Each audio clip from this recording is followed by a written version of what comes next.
I'm super excited to be here with Doug Merlino for Talks at Google. Doug is an author who's been featured in a bunch of magazines such as Vice, Men's Journal, Wired, and Slate. He's also written a couple of books, and today we're going to talk about his latest book, which is called Beast, Blood, Struggle, and Dreams at the Heart of Mixed Martial Arts.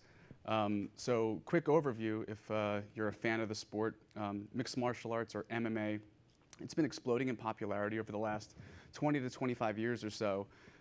If you're a fan, you're probably familiar with the UFC, which is the Ultimate Fighting Championship and by far the most popular promotional event of the sport. Essentially, MMA was kind of invented off of this age-old question, which martial art is the most effective? For generations, people would train Muay Thai or kickboxing or jiu-jitsu, and pretty much you'd spend your entire life training one martial art, committed to that art, because there was no format to really test it. So the UFC's kind of came to be in 1993. A bunch of Brazilian Jiu-Jitsu practitioners put this event on, and they brought fighters of all shapes and sizes from all over the world, and they specialize in different martial arts, and they put an event on to really answer that question, which martial art is the best. Essentially, the rules are similar to boxing in the sense that there's points, but the actual objective is to knock out your opponent. But in jiu-jitsu, one of the things that is popular is submissions, which is chokes or joint locks. So essentially, at the end of 3 to 5 rounds, if no one's won, whomever is won the most points by the judges wins. So that's the basic format. It's no denying that the UFC or MMA is a violent sport, and that's one of the things we're going to talk a little bit about today. But I think once you get to know the details that Doug can kind of share, you'll be a little surprised that there's a lot of precautions for the fighter's health and making sure that they don't get injured. While it's obviously a very violent sport with many injuries, it probably ranks slightly lower than boxing or hockey or football. So Doug basically spent more than 2 years living and fully immersed with the American Top Team, which is the most popular, one of the most popular training facilities in Florida. So his book is essentially a first-person perspective of the lives of the fighters, the business of MMA, the history of fighting. But what I found most interesting was the highs and the lows that these fighters went through. As you can imagine, it's a very tough sport. You only fight a couple times a year, so winning and losing is pretty much everything. So he got to know these guys really well, traveled all around the world, and if you're an avid MMA fan, it's definitely a cool book to check out. But if you're curious to learn more about the sport, or if you perhaps hold an opinion that violence shouldn't be promoted in sports, maybe Doug can share some perspective on that and see if that opinion changes. So yeah, is that a quick summary? Yeah, that's great, thanks. Nice. Yeah. So thanks, Jason, for doing this, for hosting this, and Google. I guess before I even get started, I'm wondering, like, how many of you guys either watch mixed martial arts or do a martial art? Most. Wow. Yeah. Yeah. What do you guys do? Jiu-jitsu, boxing. Shout it out. It's all good. Yeah. Jiu-jitsu. Yeah. Kempo. Cool. I'm just a rabid fan. Nice. I mean, one reason I'm asking is, like, I've done a few book talks and things at bookstores, and there's a wide, and I've talked to, like, the Columbia wrestling team, and there's a wide range. Say, talking to wrestlers, they're very receptive and are like, sure, I get what it's about. In bookstores, I've actually had very hostile reception from people who go to bookstores who are like, why? This is totally sick. Why would you glorify this in a book? And so, well, usually when you go to a bookstore, you don't get that. So I think it's a really little bit of a contentious subject, and hopefully we can shed some light on it today. And it's nice that most people, most of you guys have a basis in it. The way I got started in it was actually just pure curiosity. About 4 years ago, my neighbor here in New York was a big fan of the UFC, and he was keep telling me, like, oh, you gotta come watch a fight, you gotta come watch a fight. So I was like, okay, fine. We go to a bar, and it's packed in. It was a big UFC fight, and the feeling when you're watching a fight, everyone's kind of pumped up. It's an exciting thing. It's 2 men or 2 women really going at each other in what you would call the ultimate contest, And as we're watching this, not knowing really anything about it, I thought like, well, it's kind of crazy because in my lifetime, this is a sport that's, I remember when it started in 1993, and my friends and I were like, oh, wow, like they're gonna be like ultimate fighting, cool.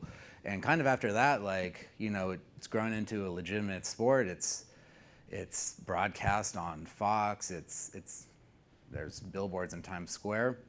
But I was watching these guys thinking like, you know, you see Brazilians, you see Japanese, Americans, Europeans, and thinking like, where are these guys come from? Like, what's the deal? What's the model of this? I mean, I know nothing about it.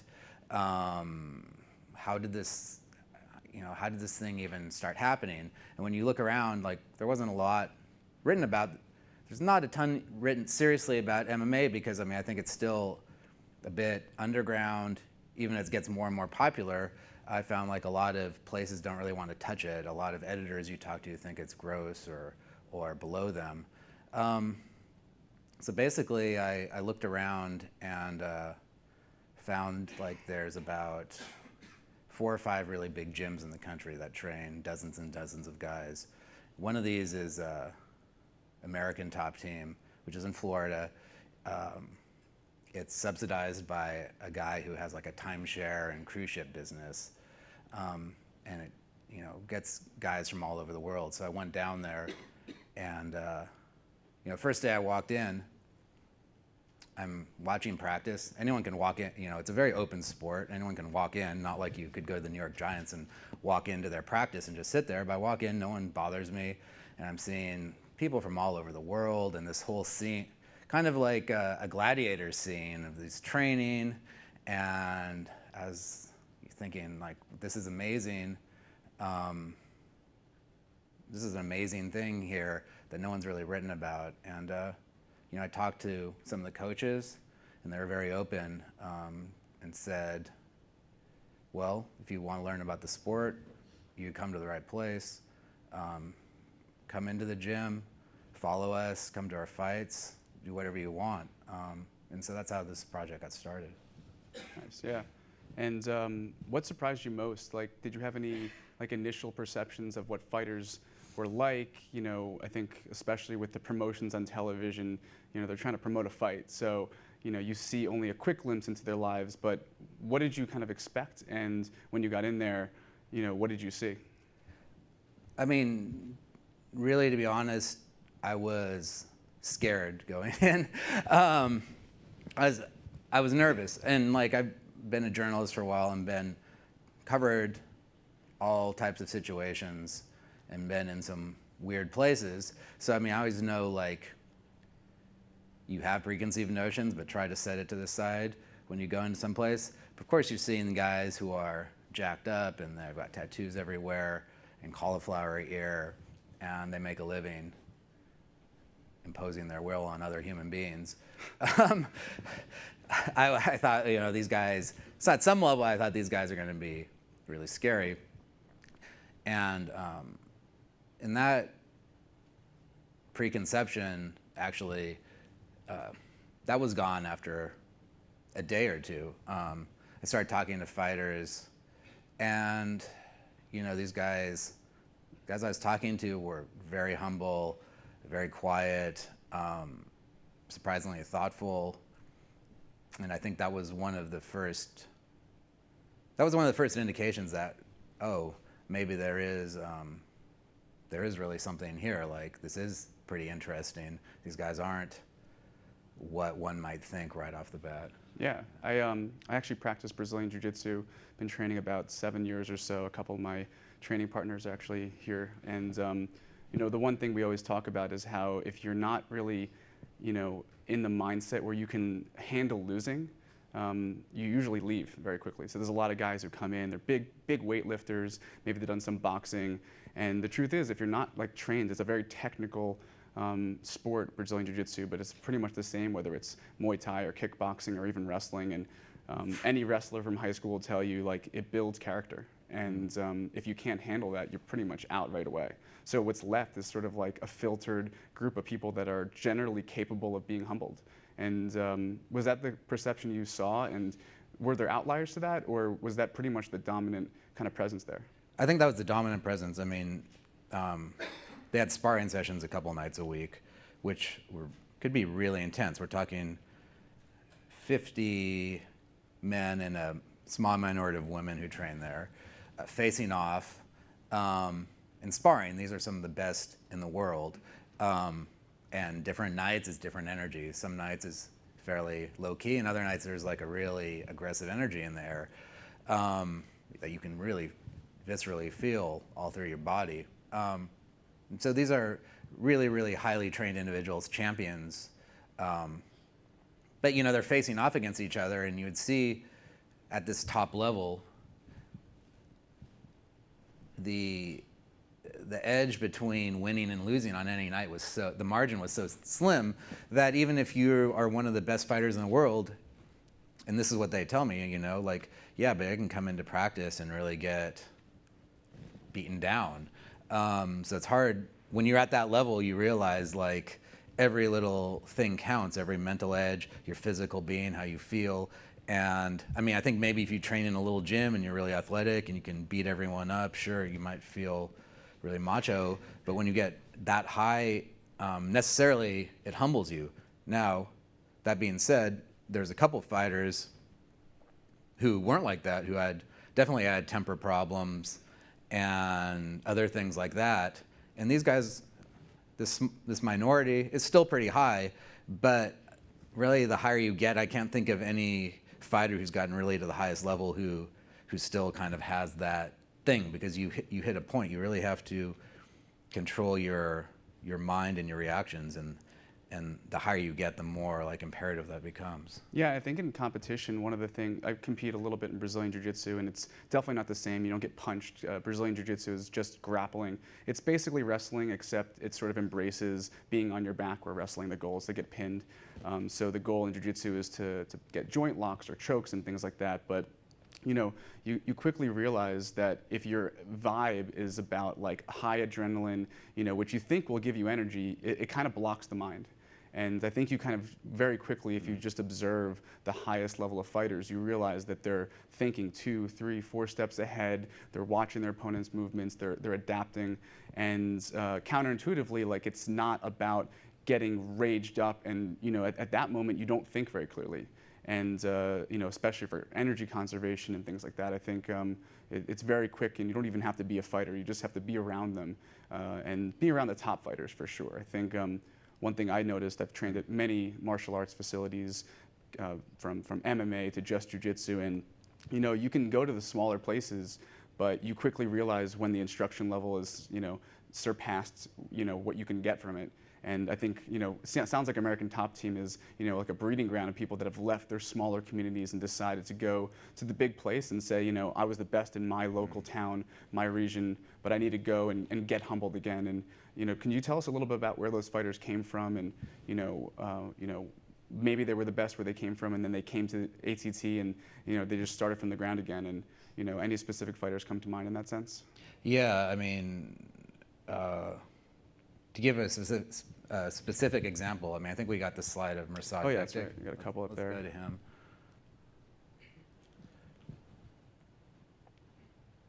Who are you thinking of? Mirsad. Oh, Mirsad, yeah. There he is. All right, so Mirsad Bektik, truly someone I really respect and admire. So he's a good story of who these guys in the sport are. So I mean, when I got to this gym, of course, one thing I asked the coaches, I mean, I want to write a book and I want to follow a few guys through the ups and downs of their careers, and I have to choose the guys. And so I asked, like, who's your top prospect in this gym? And, you know, it was unanimous that it's this, you know, he was 22 at the time, this kid, Mirsad Bektik. And so he was born in 1991 in Bosnia, when the Bosnian War was starting in Srebrenica, which, you know, if you know that war in, I think, 1995, like 8,000 Bosnians were, men and boys were rounded up there and murdered. in a couple days. So he was born there, but as a baby, as things were going downhill, his mom was like, "We got to get out of here." So she took him and his brothers. His dad stayed to fight, and they were in a refugee camp in Germany, I think until he was 9. I think it's somewhat still relevant because I've been talking to him lately as you see all the people coming out of Syria and going to Germany. This was a generation before.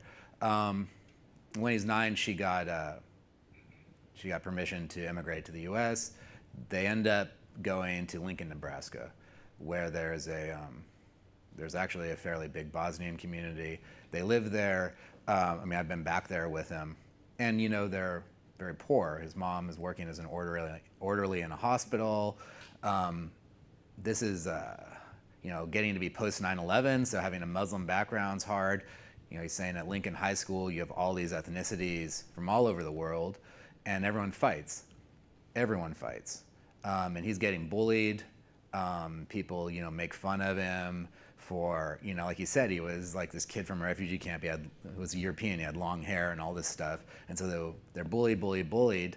He watches his older brother get beat up, and he went through all these phases of trying to act like Tupac and whatnot. But he said, when he was about 15, he watched a UFC fight. He saw this fighter, George St. Pierre, who's a really amazing fighter, who's very self-possessed, real martial artist. And he thought, he's right here on the screen, the guy doing the kick. And so he watches George St. Pierre and he thinks, wow, here's a guy who is a role model. He's totally in control of himself. People look up to him. No one can bully him. That's exactly what I want to be. I want to be a role model. I don't want to be this Tupac-loving kind of wannabe hooligan. I want to be somebody. What am I going to do? He's a very smart guy, but college is going to be a stretch for him with his financial situation, and he's not getting good grades. So he starts doing martial arts at a little gym there. We went back to, really humble beginnings, as humble as you can imagine. And, all of a sudden in his life, everything clicks into focus. It's like this is his whole thing. And he trains and trains and trains and trains. And, his grades come up, and, he showed me a clip after high school. The newspaper did a series of profiles on kids who were troubled kids and turned his life around. And at graduation from high school, he's telling the reporter, "MMA turned my life around, and I'm going to be in the UFC, and I'm going to be a champion." It's that age, and he's like, "I'm going to go train in either California or Florida." And so he works his way, and this is how all the fighters come up. He moves to Omaha and works as a bouncer and starts training there, and starts fighting locally in these little things where you get a couple $100 a fight, and fights and fights and fights and fights, and never loses. It's getting better and better, but he's not getting the best training. And he writes to American Top Team, and American Top Team. It's interesting because imagine if the New York Yankees were like, any one of us really could walk into American Top Team tomorrow and be like, "Hey, I'm a fighter," and they'll be like, "All right, go for it." I saw it all the time, and 95% people last like a couple days because, it's a very tough environment. However, if you can last, you can stay. So he drives down to Florida, stays with like some weird friend of the family, starts training there, and in one of his first days, he challenges one of the top fighters there to spar, and so the coach is like, "This kid is insane," and they start watching him, and they see all this drive, and eventually they, after a couple weeks, they said, "Come join our team." The owner of the gym kind of subsidizes these guys. He has a house where he puts promising young fighters that they can live for free, and they're dirt poor, and starts going there, and he's getting better training. And then even when you're at American Top Team, then you're moving up from these rock bottom level to what they call the regional promotions, where you might, I went to another fight in Nebraska with him while he was still at the regional level, and they're televised on some random cable channel, and you might get guys from different states fighting. He kept winning and winning, and during the time I was following him, I mean, he's now in the UFC. I think he's 3-0 now, and definitely climbing up. But this is he 25 now? Yeah, he's about to turn 25. So I met him 4 years ago, and this is like how, even for a top prospect, this is how slow the progression is. It's just scrapping every single level, and at every level, you have to win. And not only you have to win, it's best if you're good looking or charismatic, or you can finish people, because it's an entertainment business. It doesn't matter if you just win. You know, people want to watch things that are exciting or people that turn them on for some reason. Yeah, I think the biggest detail is one loss, you know, can really put these fighters down, you know, not just emotionally, but, you know, on their trajectory to get to the UFC. You know, maybe you just have a bad day or a hard weight cut and you go off to one of these, you know, regional promotions. You're thinking it's a couple of fights away from your big shot, and, you know, you've been struggling, you're in debt. And next thing you know, you'd have a bad afternoon, bad evening, you get knocked out, you know, looks really bad, you know, you're physically hurt, you're injured, and then you have to wait many months, 6 months sometimes, if you can get a fight. And like you said, you know, it's possible that the UFC may never pick you up if you had that, you know, that horrible, you know, knockout that, you know, other fighters were promoted upon, right? So I think it's, you know, simple to say that it's physically challenging, but emotionally as well. Yeah, that was one of the most interesting, and again, why these guys are, for the most part, quite humble, because, for one, we've all seen, there's tons of fighters in the UFC who have been on the top and lost 2 fights, and then they're done with. They're just going to obscurity. And especially following these guys working their way up, there's so much pressure. It's very interesting because it's like, it's pressure that we all feel. Oh, I want to get ahead. I want to achieve something in my life. But it's like if you had a job, if I had a job where every 4 months I had to like fight another writer. And you know, like, one of us is going to win, one of us is going to lose. And the guy who wins is going to move ahead. And if I lose, well, I'm moving back. And then with you always see the mental thing of you have to be very even keeled, because the danger of winning is you get overconfident and you don't train as hard and you lose next time. The danger of losing is that it can go into a downward spiral. And when you get that downward spiral, you lose 1 fight, then you lose 2 fights, and it's really easy to slide right down. So I think following them for so long, that was one of the most interesting aspects, is like, it's so raw. Like, their jobs, it's a job like anything else, but it's so much more dramatic of, this is the trajectory of your life and you're either making it or you're not. And, you know, it's like, well, I've just spent all these years training to be a fighter and I'm 28 years old, and now if I lose, oh man, what am I going to do? So, you know, it was very, very, very, very raw and kind of almost humbling to be in that environment, and a lot of stress, especially following the guys. You get to be friends with them, and you realize what's on the line for them, and of course you realize the other guys on the other side of the cage are the exact same. So one person's going to advance and one person's not.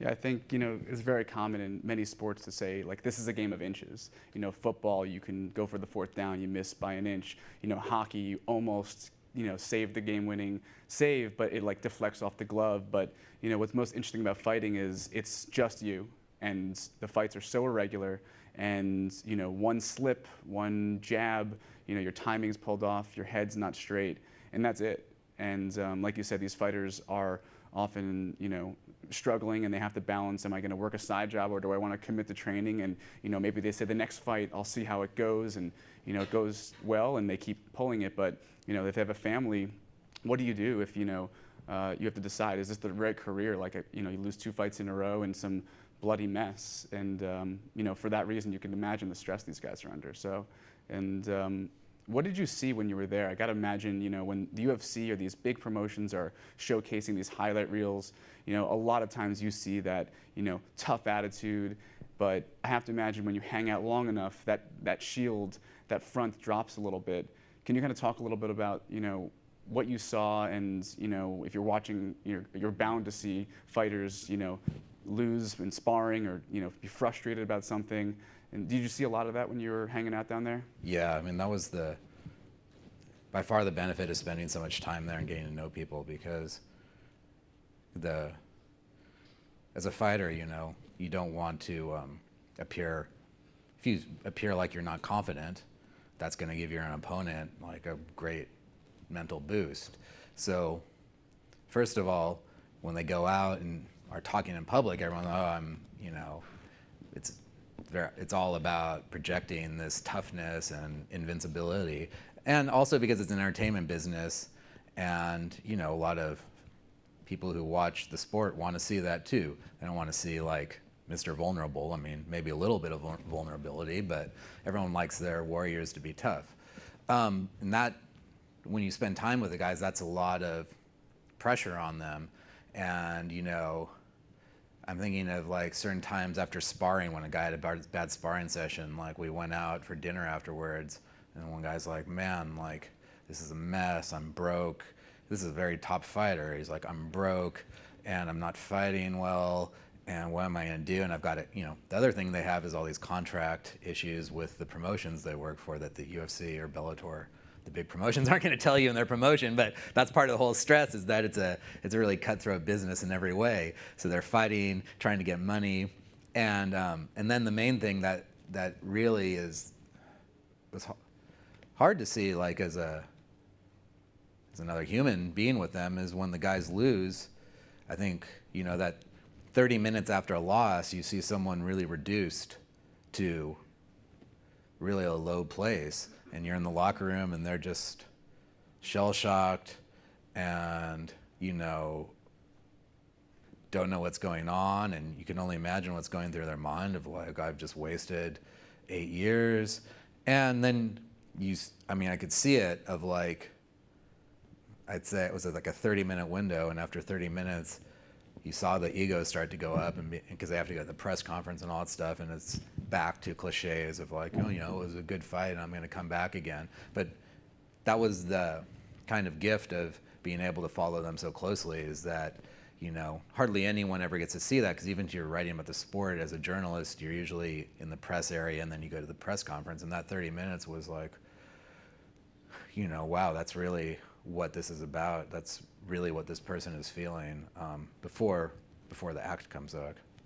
Yeah, I think one thing that the UFC, when it first came out in 1993, was really the first time, at least publicly, that these skills could be tested.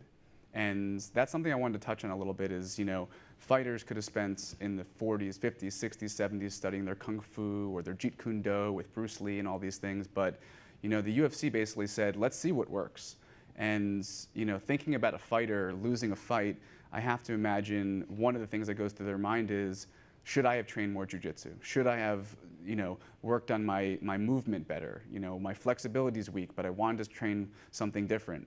And the fact that this can be tested is what I think is most exciting about the sport, and why it's evolved. And the truth is, fighting has evolved more in 20 to 25 years than the previous 2,000, because there was really no format, aside from like the gladiators in Rome to test this stuff out. And for example, I don't know if you want to kind of share the history of the UFC and the mixed martial arts a little bit, but what ended up happening was, in 1993, Royce Gracie came from Brazil. The Gracie family essentially put him up. He was the smallest of the family, because they wanted to show that it was about technique and leverage and not about size. And he just wiped the floor with everybody, 2, 3, 4 fights in a row. And it shocked everybody to say, oh my God, have I been training the wrong way for so long? So that kind of attitude happens a lot, and that format of sparring, whether it's jiu-jitsu in the gym or boxing or kickboxing, the fact that it can be tested, I think is what makes this the most exciting sport right now, because for so long it wasn't that way. Yeah, do you want to kind of give the kind of timeline of the UFC a little bit, and what's changed and where do you think it's going? Yeah, I mean, the first UFC really was a few things. One, a scheme by the Gracie family, who are the jiu-jitsu brand, to promote their sport, and to get this massive, everyone against everyone fight and show that jiu-jitsu was an effective martial art. Because if you watch jiu-jitsu, unlike, say, karate, which has lots of punching and kicking, jiu-jitsu is people rolling around on the ground. So really, even though they were trying to promote the sport, it was hard in the US because I think a lot of Americans saw people rolling around on the ground and thought, well, that is not like Steven Seagal. That's boring. So in one sense, it was just to promote jiu-jitsu. In the other sense, it was to have a massive spectacle that they promoted the violence and the craziness. So if we go back to that other slide, other way, the first fight with the sumo wrestler versus the karate guy, that was the very first UFC fight. And the sumo wrestler charges at the karate guy. The karate guy moves to the side and kicks the guy in the teeth and knocks out 3 of his teeth. And that's the end of the fight. And so it lasted 26 seconds. And then you had Royce Gracie, the jiu-jitsu guy, against a boxer who's wearing a glove on one hand and a bare fist, and has a bare fist in the other. So they have no idea what they're doing, and it's a spectacle. A lot of people tuned in to watch. Royce Gracie, the jiu-jitsu guy, won. But I think it was like, okay, cool, we'll get more people in our jiu-jitsu schools, and hey, we can make some money at this. And I know for a fact that no one planned that people would start taking this seriously and being like, oh, how can really, really meld all these disciplines together? Because people started learning jiu-jitsu, so if you just knew jiu-jitsu, you couldn't win anymore. And then they put in wrestling, and then they started working in different techniques. And as you see over time, it's actually evolved into a real fighting technique of its own that really they did not. I know because I talked to the founders of the UFC, they did not expect that, Yeah. How could you predict it until we've got, people who are superstars now, and you have kids who are starting at 5 years old training all this stuff, which is, going to take it to a whole new level because now it's its whole own thing. You don't just have people who are an expert in jiu-jitsu who learn a little bit of punching and then try to go in. As far as where it's going, it's hard to say, It's hard to say. I figured one of the topics, a lot of friends of mine don't watch the UFC, but everybody knows Ronda Rousey. Yeah. She's like the most popular. I think even Donald Trump and a few other celebrities had tweeted about her and her recent loss to Holly Holm. But that just kind of shows how far it's come. It's come from the sumo wrestler, the boxer, and the karate guy to a fairly different image, and it's changed the role models, it's changed the training, it's changed the public perception. And when it comes to violence, females fighting in a cage is traditionally not what you think about as fighting. But she is inspiring, a generation of young girls, right, or boys for that matter, to say, I can protect myself, and it's not, about spending, 30 years or being the biggest guy. You just got to train correctly and train the right things. Yeah, a couple of years ago, the UFC has every year in Las Vegas, they have a big fan expo at one of the casinos. And so I went to that, and you got thousands of people who come and meet the fighters and hear everyone talk and get autographs and whatnot. But Ronda was speaking there, and she was on her rise, but hadn't kind of exploded like she has in the last 2 years. And it was amazing because she gave a little talk, and she wasn't nearly as polished as she is now, which I think was part of the charm. She really came across as a normal, person that you could relate to. And then they have lines for questions, 2 lines, and it was all women and girls, and telling her you're my hero and you're an inspiration, again and again and again. It wasn't even really questions. And I think that shows how this does tap into a deep need that a lot of people feel for strength and confidence and the feeling that they're secure in their own bodies. And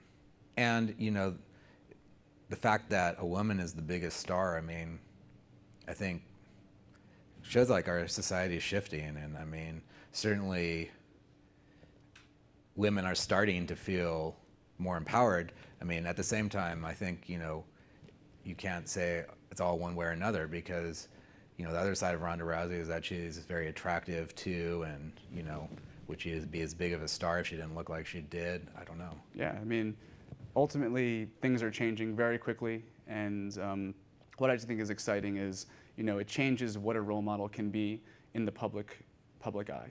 I don't think anyone 30 years ago would have thought that a professional fighter could have been, one of the most influential women in the world in that sense. And she won the ESPY Awards last year for the best female athlete. So she's getting a lot of attention. And to your point, it's not just about, her appearance. If you don't train martial arts or you've never done judo before, I think it's something that you have to feel it to believe it. This 135-pound woman will literally grab you, and you can be a 240-pound bouncer that's been wrestling for years, but she's on a level that she will toss you. And until you feel that, that power, I don't think you can really fully appreciate it. But that's what I think the UFC is representing is that massive transformation. Yeah, and I think with the other picture up there is the other biggest star in the sport today, which is Conor McGregor, who's Irish. He's fighting Aldo, right? Is that fighting Aldo? That looks like it. Oh, that's Brando. Okay. So, yeah, because I don't remember. The Aldo fight didn't last long enough for a throw kick. But anyways, so I mean, the other interesting aspect of the future of this sport is that you've got a Irishman fighting a Brazilian. I mean, it's really the international aspect. It's expanding across the world, and it kind of, I mean, definitely is something that everyone can understand fighting. And so, I know Ireland is crazy about McGregor, and it has, everywhere that there is a fighting tradition, Japan or Russia, Ireland, Brazil, the US, in Canada too, they're crazy about it. Like the sport is really catching on, so it's really going in more in a global direction. And where that leads in the next 5 or 10 years, who knows? Yeah, it's so young and it's changing so fast. I mean, I have friends now that are text messaging me during events like, did you watch this fight?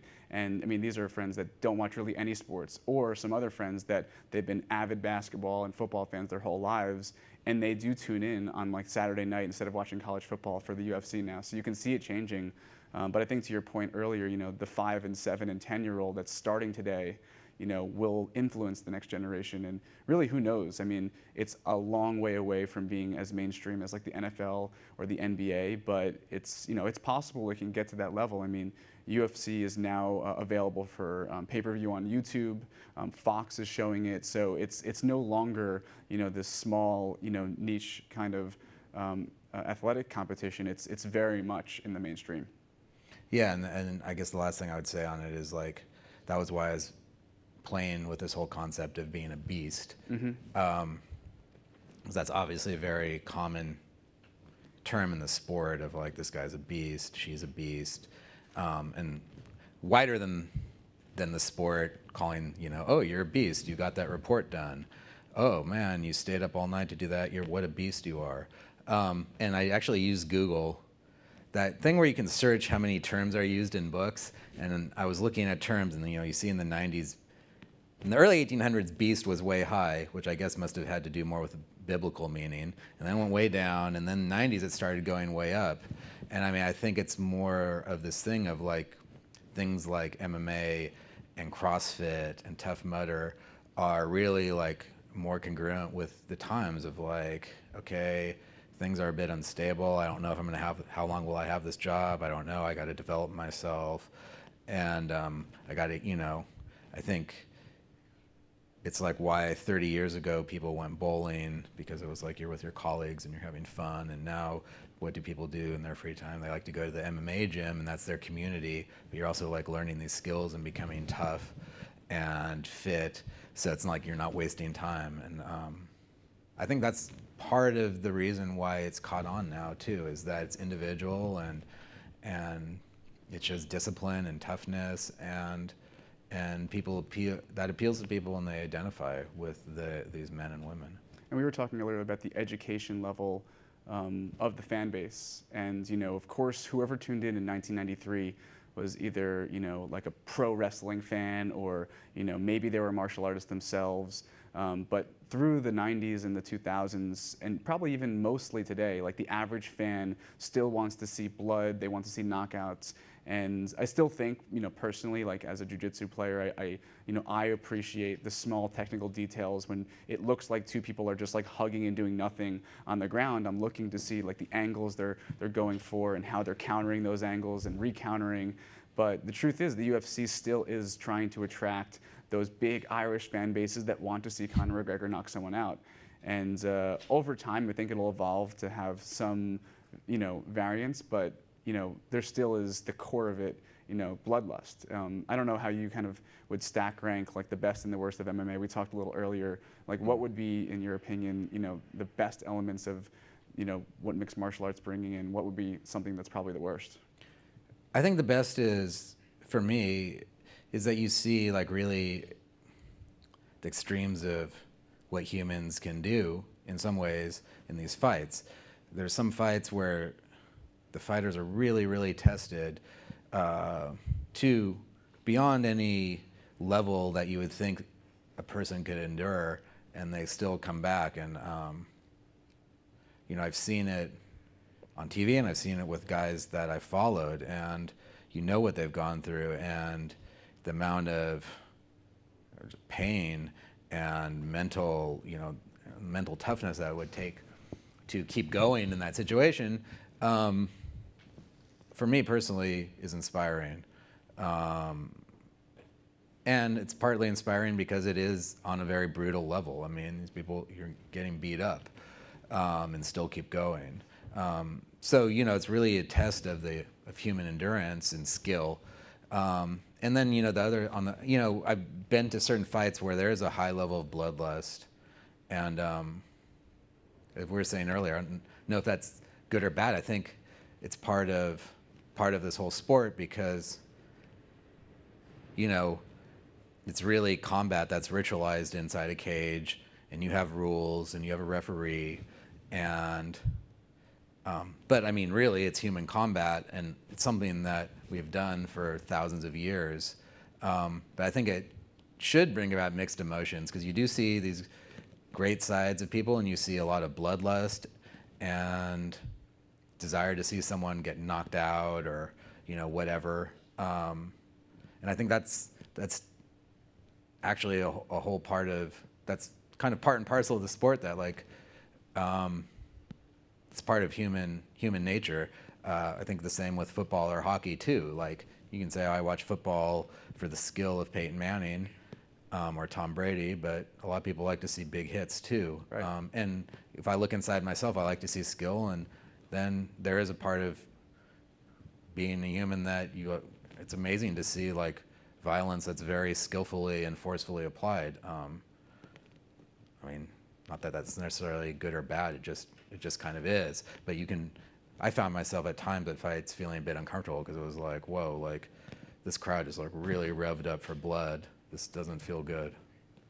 Yeah, I feel like, I started at a small MMA gym. They trained a little bit of everything, and, I did the Filipino Kani stick fighting or the kickboxing, and started getting really into it. And then they finally put you into sparring, and you got the pads and the headgear on. But even then, it was like the first couple times you just get hit in the nose and your eyes tear up, and you're like, this is not as fun as I thought it looked.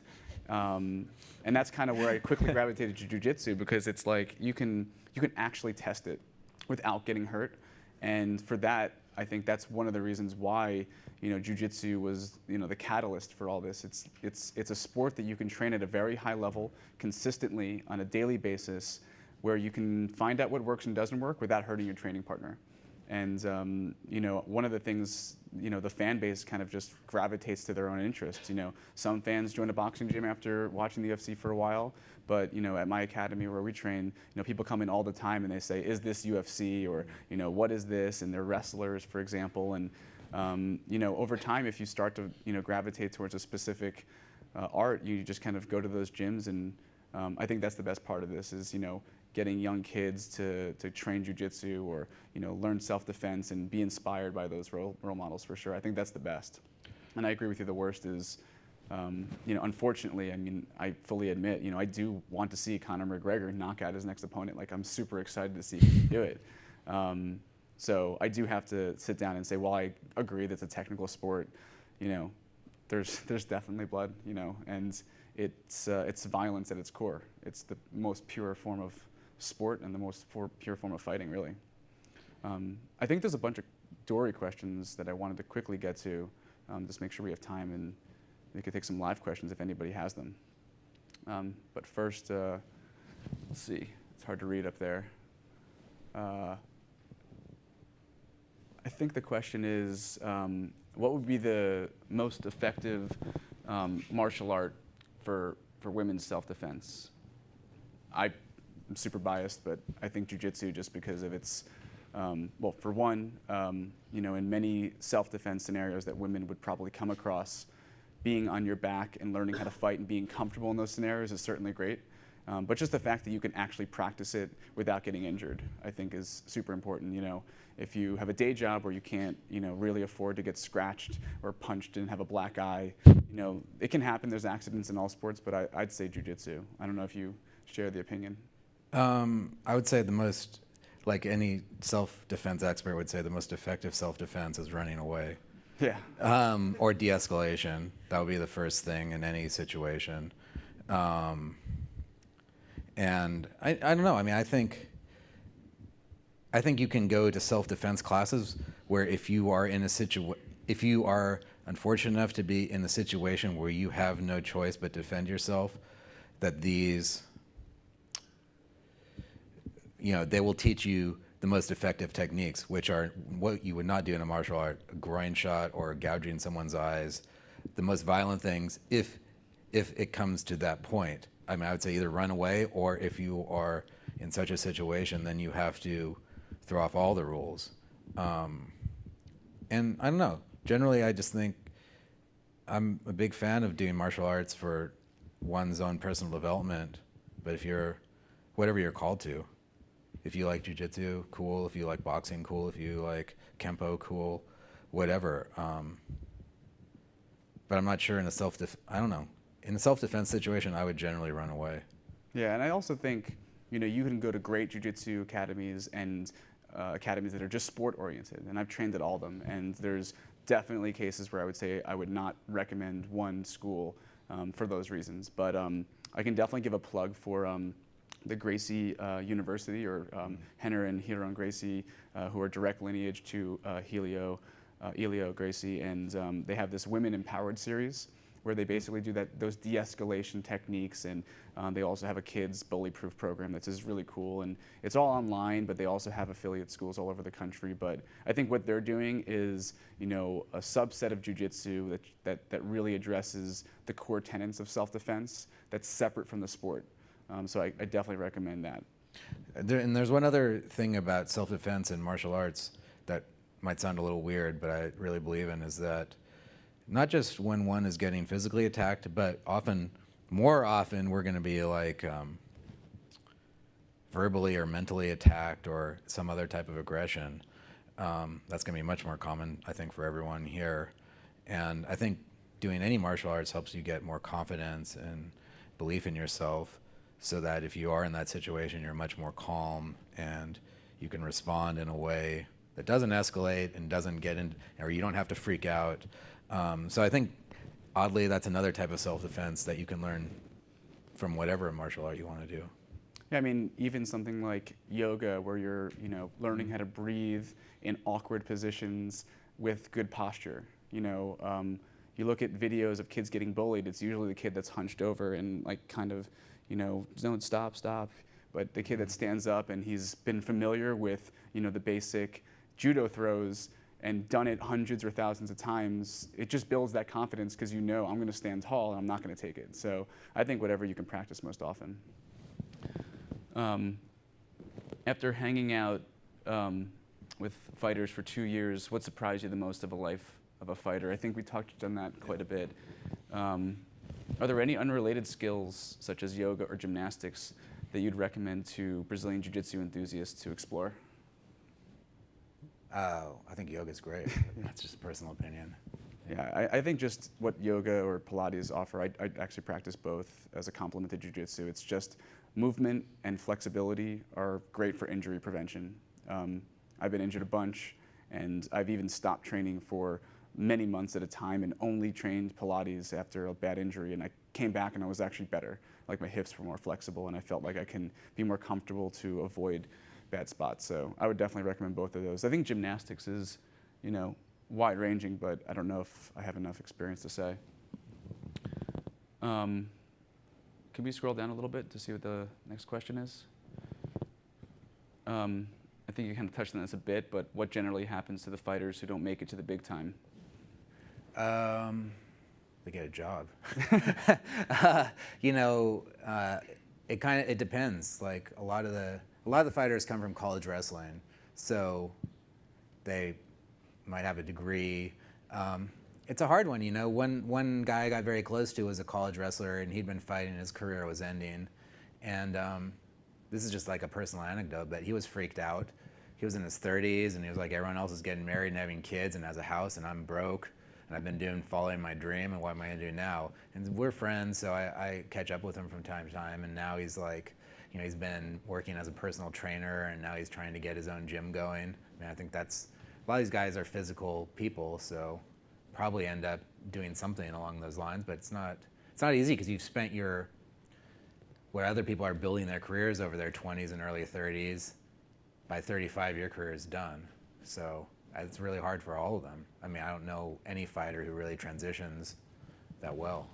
Yeah, and it's not just the fighters that don't make it, but there's plenty of examples of fighters that just make conscious decision to get out early.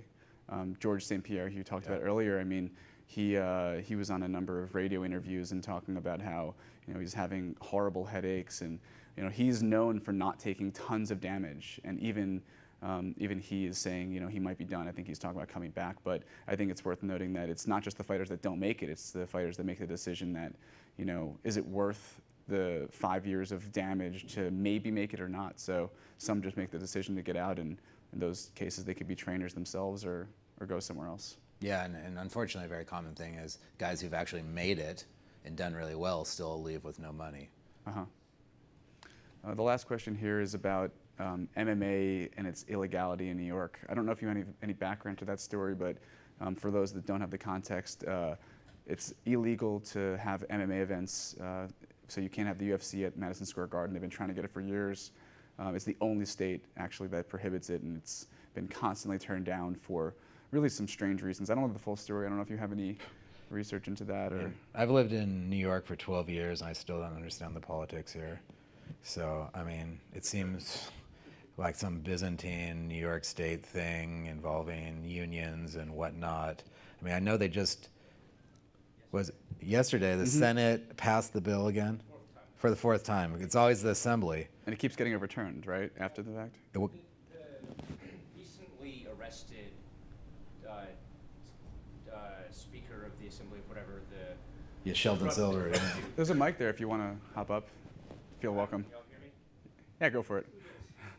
My understanding is that the speaker who got arrested has ties to the culinary union and general Democratic money stuff, which, because of the Vegas casino, station casinos, which are owned by the same people that own Zuffa, which owns the UFC, the union gets the speaker to block the past legislation from going to the Assembly repeatedly. So you mean there's corruption? It's crazy. I think we're almost out of time, but does anyone else have any live questions they want to ask Doug? Yeah, just one question. So I'm just curious about your experience when you were witnessing these people train. Are there any new entrants, maybe people leaving from more purist places, which, honestly, I thought all the martial arts that were advocating only doing one thing would have shut down by now. They're still going. But are there new people arriving and bringing new elements, and maybe are they experimenting with something new that we're not seeing in the fights yet?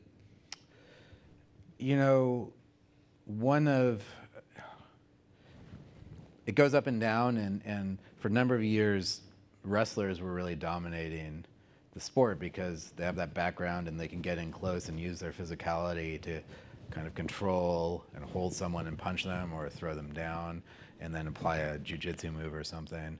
And I think it's funny, a couple years ago, one of the striking coaches at the gym, of course he's biased because he's a striking coach, but he was like, really the next thing is going to be more striking techniques, like you're seeing these weird spinning kicks and other things, and guys are really going to raise the level of their striking.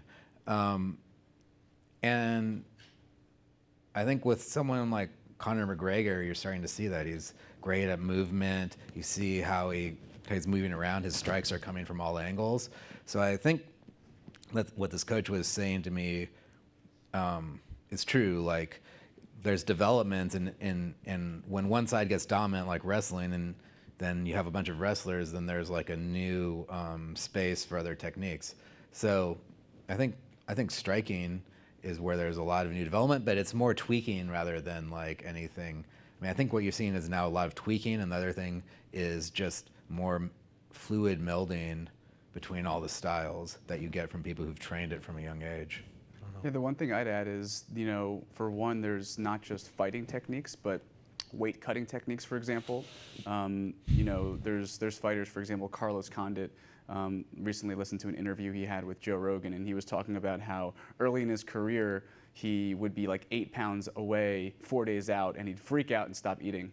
And then the day of the fight has completely burned himself of energy reserves, and now he's working with just a diet coach that helps him with preparations for that weight cut. So he's actually eating reasonably large quantities of food 24 and 18 hours out, and naturally drops that weight, just touches down on his weigh-in moment, and then goes right back up.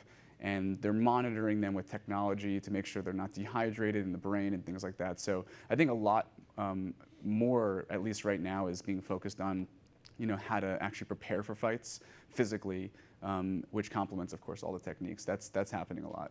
And just to mention Conor McGregor, him and even Carlos are actually training less or sparring less and doing complementary exercises. They work with movement coaches that deal with balance and coordination.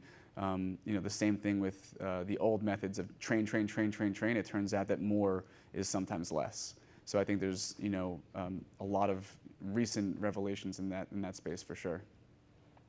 I think we have time for maybe one more question if anyone has one, or two. We're taking a spot again. In training these people at the top level, what did you witness were the most common types of injuries? I mean training. I don't mean in the fight. Obviously, Yeah. they get destroyed.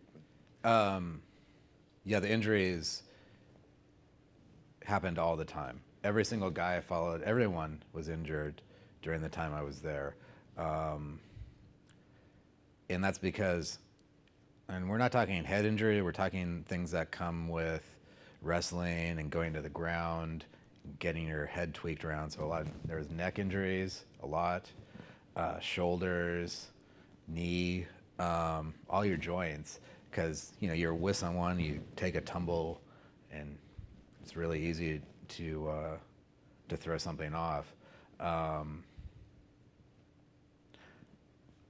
So yeah, every single, and a lot of broken hands, because they have the broken hands. Actually, most of the injuries don't happen in the fights, but the one injury that happens in the fights a lot is because they wear the small gloves that they break a hand, and then once you break your hand, it's very easy to break it again. And feet. I mean, hands and feet, yeah. like there's so many little bones, they just often don't recover. And a good friend of mine, actually, he's a trainer for the most recent world champion in jiu-jitsu. And this guy was just giving a seminar in Brazil just before the Brazilian World Championships. Like 2 days before, he was just sitting on the mat talking to somebody, and somebody just accidentally rolled over his foot and fractured it. And it took him months to recover from it. And it's like the things that are not what you expect usually cause the most frustration. It'd be one thing if he was in a fight or training hard, but he's just sitting there and someone rolls on his foot and it cracks. And the other danger of this sport with training is that there's, you have to practice jiu-jitsu, you have to practice wrestling, you have to practice striking, you have to do conditioning. So you're seeing the guys come in the morning, do a practice. then maybe they work with like a striking or jiu-jitsu coach on individual skills. Then they come back at night and have another practice or conditioning. That's 5 days a week, and then on Saturday they practice once. So you've got like so much time that you're working out, and so and time is short, and you want to get the best you can, so you want to train, but all that training definitely leads to overtraining and injuries, and it's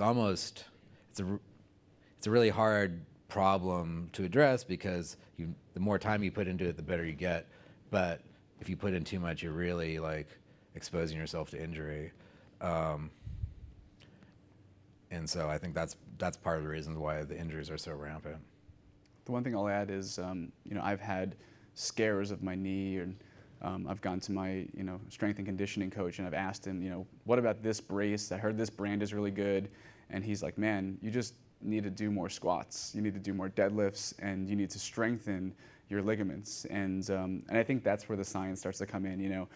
In the gym, everybody's got, a secret, bro science about, what's the right way to prevent injuries, and this is the best knee brace. Yeah. I mean, the truth is it's about injury prevention through exercise and, like you said, balance between overtraining. And that was the other thing at this very, very high level, world-class gym, the bro science was rampant. Yeah. Really rampant. Even for me, I was like, oh guys, come on. And I think that's another way that, besides guys like Conor McGregor, who are hiring the best coaches in the world, even at the very high level, I know it's lagging behind football and basketball and other sports like that. Yeah. Well, I think we're just about out of time, so just wanted to thank you for coming to Google and chatting with us here. And if anyone's interested in checking out the book, I definitely recommend it. I've watched a lot of UFC kind of like promotions, but you never really get into the weeds of where these fighters came from and to the detail that you provided. So I found it really enlightening in that sense. So I can highly recommend it. Cool. Thanks for coming in.